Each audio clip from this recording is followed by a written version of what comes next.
Did you know that in Qatar, a football stadium built just a year and a half ago is already being demolished? Have you ever wondered what happens to these grand stadiums after the FIFA World Cup? It's often quite surprising and even hideous. Join us as we uncover the fate of the World Cup stadiums from the last 2 decades. The truth will shock you. Don't forget to like and subscribe and hit the bell icon to stay updated with more intriguing stories like this. Do you remember the excitement of 2010? It was the first time the World Cup was held on African soil, and it felt like such a historic moment. South Africa invested a whopping $3.6 billion in constructing and renovating stadiums. One of my favorites is the Soccer City Stadium in Johannesburg. This 94,000-seater is still the biggest stadium in Africa, even after the World Cup. It had been buzzing with major football matches and concerts. It's great to see it thriving. But not all stories have the same happy ending. Take the Moses Mabhida Stadium in Durban. This beautiful 62,000-seater occasionally hosts major events, but maintaining its iconic moving roof is a huge challenge. Plus, its operational costs are way higher than its revenue. It's wild to think about the burden of that $3.6 billion investment, but the story doesn't end here. Let's see how the next host has managed their legacy. Let's take a trip down memory lane to the 2014 World Cup in Brazil, where we would have to hear some serious pitfalls. Officials promised that these taxpayer-funded venues would be cash cows for years, hosting concerts, pro soccer games, and other big events. But as you might be guessing, things didn't quite go as planned. It's especially shocking to learn about the most expensive stadium in Brasilia. Built for a whopping $900 million, this 72,000-seater was supposed to be a revenue machine. Instead, it is the most regularly used as a parking lot for municipal buses. I mean, can you believe it? And then there's the Arena de Amazonia in Manaus. Built for $600 million in the middle of the rainforest, it hosted exactly 4 World Cup matches. Now, this 40,000-seater is struggling to even attract a fraction of its potential audience. It becomes a symbol of excessive spending, occasionally hosting local matches that barely fill the seats. But wait, the craziest part is yet to come. For Brazil, the World Cup is just the beginning. The 2016 Summer Olympics in Rio de Janeiro followed, bringing even more waste of public money, but that's a whole nother story. For now, let's just move on and see what's happening with the stadiums in Russia. They went all in, spending a staggering $14 billion, making it the most expensive World Cup ever. Their 12 new or upgraded stadiums are fascinating, and what if they turn into white elephants like past events? Imagine the stadium in Sochi, boasting 40,000 seats, but often sitting empty. It's a massive strain on the country's finances, maintaining such a grand venue with so few events. But then there's the Rostov Arena, my personal favorite. With its 45,000 capacity, it becomes a vibrant hub for concerts and various sports, proving its worth beyond football. Back in 2012, the main architect of the Southern Federal District had big dreams of transforming the area around it into a bustling city center with housing, dining, and shopping. Moreover, these stadiums were facing issues due to poor build quality. On the day of the World Cup final, a video on Twitter surfaced showing flooding outside the Volgograd Arena after heavy rain. It's heartbreaking to see such a crucial venue damaged so quickly after its grand debut. So the ground has essentially become unfit for use less than a week after the end of the event for which it was built. This means that even if local clubs can gather the necessary funds to play at the stadiums, it is far from certain that they would be able to actually do so in the event of adverse weather conditions.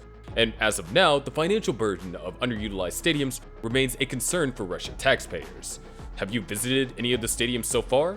If so, what was the first stadium that you visited and at what age? Do let us know in the comments below.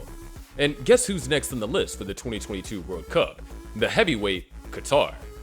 The world had been eagerly following the buzz around the first World Cup to be hosted in the Arab world.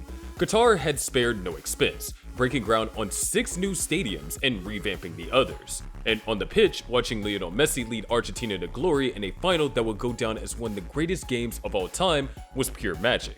With a record-breaking 172 goal score, this World Cup surpassed all expectations. The decision to host the World Cup in Qatar stirred up a lot of controversy.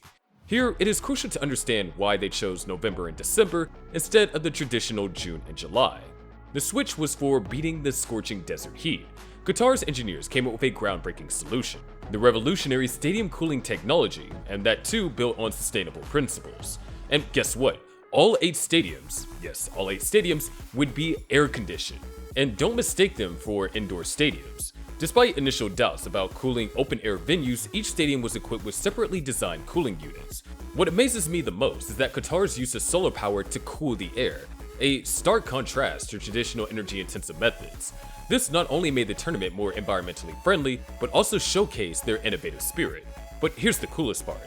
Instead of chilling the entire stadium, cool air was directed precisely to the stands and the field where people were seated. They called it spot cooling. It was such a smart way to optimize energy use and ensure the comfort for players and fans alike. And you know what? The technology worked, keeping everyone cool and comfortable. Well, these stadiums in Qatar really become global icons, one beyond the other. If Al Janoub Stadium boasts a retractable roof that unfurls exactly like the sails of a ship, the Educational City Stadium's facade is truly mesmerized with a diamond pattern, that too with changing colors depending on the sunlight. But what is intriguing is what happens next for them. Past World Cups have left behind empty infrastructure, and Qatar being a small country, I know faces a bigger challenge. Back in 2010, the Supreme Committee had a stroke of genius. They aimed for a lasting legacy. They planned to repurpose all 8 stadiums after the tournament, ensuring sustainability. The FIFA World Cup Qatar 2022 has been a game changer in how we organize sustainable events, and it's fascinating how architects use modular elements to design these stadiums. Stadiums with detachable upper tiers, I mean, how brilliant is that? Stadiums like Al Bayt, Ahmad bin Ali, Al Janoub, and Al Thumama are set to transform into smaller venues, perfect for local sports and entertainment needs. Traditional stadiums are built with fixed seating, leading to potential underuse after mega events like the World Cup. Qatar's modular seating changes the game. These seats are designed to be easily removed, reinstalled, and reconfigured. If you're wondering what's the purpose of this, well, it's simply because maintaining a giant stadium is expensive. Utilities, cleaning, and security costs all add up. By reducing the size, Qatar can significantly cut down on operational expenses. They have also made a generous move here. Up to 170,000 seats will be donated to other nations to boost their sports infrastructure. Now, let me tell you about Stadium 974, because this is a true marvel. It'll make you forget about the boring concrete giants. It's named after Qatar's International Dialing Code and was built using exactly 974 recycled shipping containers. Now, if you're thinking that the stadium's location on Doha's waterfront isn't just a coincidence, nope, it's a clever tribute to the area's industrial heritage. Its proximity to the port made shipping containers the perfect building block. But the best part is, it is entirely temporary and will be dismantled after the World Cup, with its materials reused in construction projects in less developed countries. That's some next level sustainability, isn't it? And did you know that this is the first temporary venue in World Cup history? These multicolored building blocks were stacked strategically to create everything, including concession stands, restrooms, and even VIP areas. The site is now being repurposed into a waterfront development, and if we check the current status, some Qatar stadiums are getting a facelift while others are already up and running. With a mind-blowing average attendance rate of 96%, you could practically feel the success of these mesmerizing structural designs, the stadium's strategic locations, and the cooling system as well. Looking ahead, the Middle East is gearing up to host another World Cup in 2034, and it was a surprise when Saudi Arabia emerged as the sole bidder just a few months ago. It's quite intriguing to see how they'll approach this global stage. Reflecting on what we've seen so far, Russia, Brazil, and South Africa each faced their own challenges with what to do with their stadiums after the World Cup ended. Some succeeded better than others, but Qatar, they're really breaking new ground with their approach. Modular stadiums that can be adapted, and sustainable cooling tech that's a game changer. What's become clear to us is that the Qatar World Cup has given us a lot to think about and learn from, many of which are still to be learned 1 year on. Subscribe to this channel for insightful stories and hit that like button to show us you enjoyed the World Cup Stadium mysteries.